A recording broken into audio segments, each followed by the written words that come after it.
Hi, today we're going to be getting into how I paid off the first $37,000 off my six-figure student loan debt. Specifically, I'll be going over my starting debt, how much I pay towards it every month, my income sources, as well as tips that I use to set myself up to pay off over $200,000 worth of student loan debt. I started to get serious about my student loan debt at the end of grad school. Before that, I didn't have a real sense of urgency about paying off my debt, but after finishing up grad school, I ended up having six figures worth of debt. Before that, it was obviously under $100,000, and I didn't want to be burdened with $1,000 student loan payments for 10 years. At the start of my debt-free journey, I had $154,000 and 799 cents in student loan debt. Initially, after graduating from my first graduate degree, it took me a while to get a job, and then once I did get a job, it took several months for the onboarding process. But by this time, I was so eager to become debt-free that I decided to use my savings to start paying down my debt. To do that, I calculated the interest that my debt was accruing every day and then multiplied that by the number of days in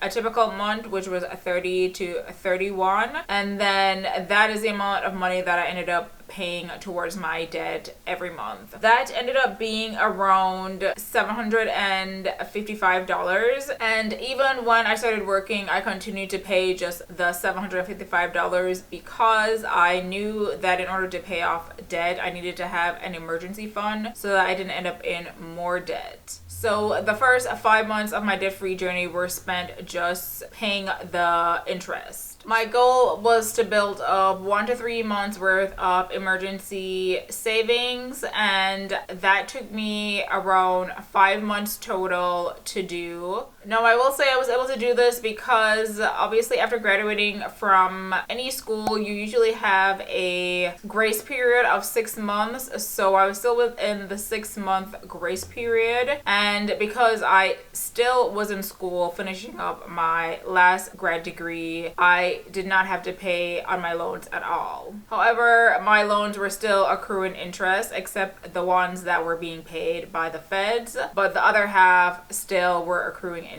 So during the final months of graduate school, because I didn't have the cash on hand to pay for it, I ended up using additional student loans, and when I did have enough cash, like when I continued to work full-time and had reserve, then I used cash to pay for my tuition as well. And the reason I decided to take out more student loans was because I knew that I could pay them off quickly. I just didn't have the cash on hand at the beginning. So that brings me to tip number 1, which is to pay the interest on your student loans as it is accruing. I wish I had done this during my undergrad degree when I did have a job and my loans were still manageable, so $30,000. That way I could have kept it from ballooning the way it did. So currently, student loans, or the ones provided by the federal government, are in deferment, so no interest is accruing on any loan of any sort.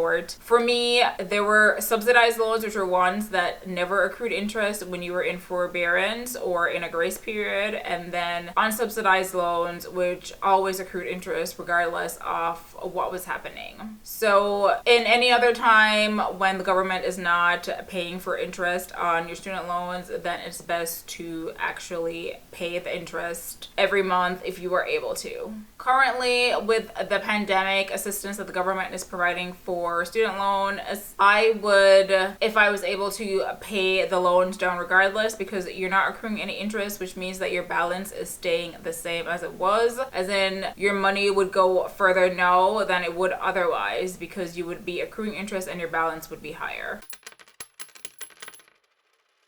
Now let's talk about exactly what I did to pay off $37,000 worth of student loans in 12 months. To start, my second tip is going to be about budgeting. So it's very difficult to pay off student loan debt if you don't have a plan, and that's where budgeting comes in. And budgeting is essentially a plan for your money. So you need to know how much money you're making and what your expenses are every month, and if you have anything in excess of that, that is what you would put towards your debt. Personally, I like to use Mint to budget and track my money. If you're interested in that, I'll leave a link to it below. It's totally free. Otherwise, you can use pen, paper, spreadsheets, and I have some monthly budgets on my channel as well if you would like a point of reference. Aside from budgeting, you need to have an actual plan of how you're going to pay off your debt. So for me, that was the debt avalanche, and essentially that means going through all your debt and arranging it from the highest interest rate debt to the lowest interest rate debt and paying it off in that order. So for me, that involved paying the minimum payments, and then if I had extra money left over at the end of the month, I would put that extra money towards the loan that had the highest interest rate at that time. I chose the debt avalanche method because it is mathematically the fastest way to pay off your debt, and it saves you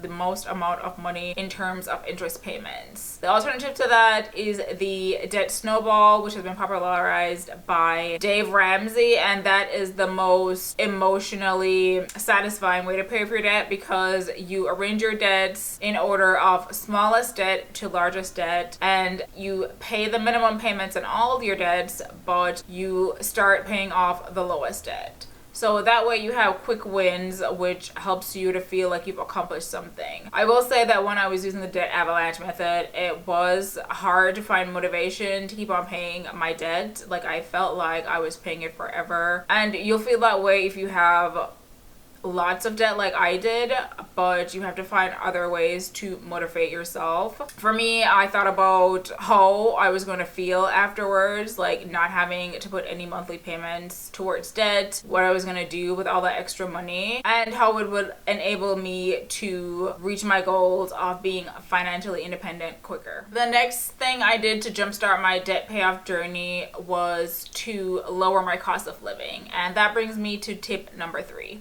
So obviously, the less money you have to spend on obligations, the more money you can put towards debt. The biggest part to most people's cost of living is housing. So if you can tackle that off the bat, then that will help significantly in giving you extra money to put towards debt. So how that worked out for me was after graduation, I had the option to live in a high cost of living state or a low cost of living state, which I am living in currently. And logically, it makes sense to choose the lower cost of living state. However, most people, and including myself to some degree, don't think irrationally. Like, they will choose a higher cost of living state for the things that it can offer them in terms of sociability or things to do outside of work, the environment, the temperature, access to things that you wouldn't have otherwise. So people will definitely choose to live in a higher cost of living state for that and other reasons versus living in a low cost of living state, which tend to not be as exciting and have less activities.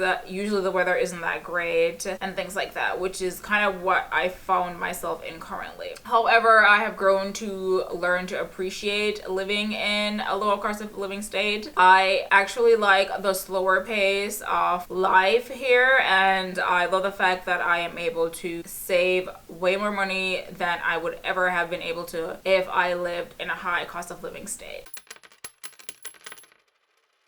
And now let's move on to the actual number size of things, because you can't actually pay off debt without having money. So during the first 12 months of my debt-free journey, I'll talk about some of my sources of income. So most obviously would be my job. I had some interest from my bank accounts. I personally recommend, if you don't already have one, to start up a high interest yield savings account. And there are several of them. The one that I used, or the two that I use, are Marcus by Goldman Sachs and Capital One 360. Right now, those are offering 0.5% APY, but back then when I was paying off my debt, it was 1% or higher. But 0.5 is better than what you're gonna get at most traditional banks. The next way I earned money was with Rakuten cashback, and Back then it was called eBay, but essentially if you're buying anything online or in store, you want to utilize something that's going to reward you for doing what you would normally do, and that's where cashback comes in.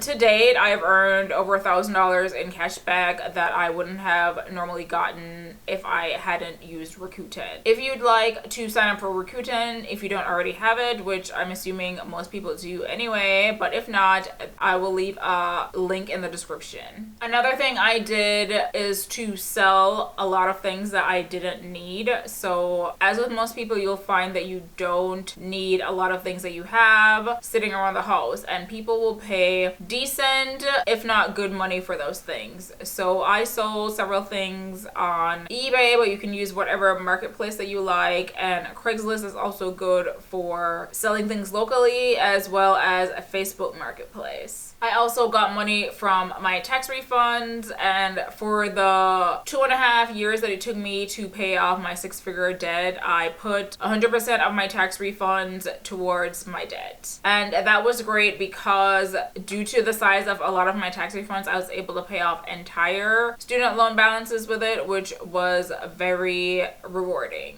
So with all my income sources, I made within the low $100,000 for that year. Most of it, of course, was my salary, but as you know, every cent counts towards income and when you're paying off debt. No, for my actual debt payments, I paid on average $3,086 every month towards my student loan debt. I have a blog post detailing exactly what I paid every month, because obviously it was not $3,000 all of those months. Like I've said, the lowest I paid was around $755, and the highest, if you'd like to see, you can check out the blog post. And that's it for how I paid off the first $37,000 off my student loan debt. If you have any tips that you've used to pay off debt, definitely leave them in the comments below, because I'm sure that it'll be useful for someone else. Subscribe to see how I paid off the next $80,000 of my student loan debt in year 2. Thank you for watching, and I'll see you again next week.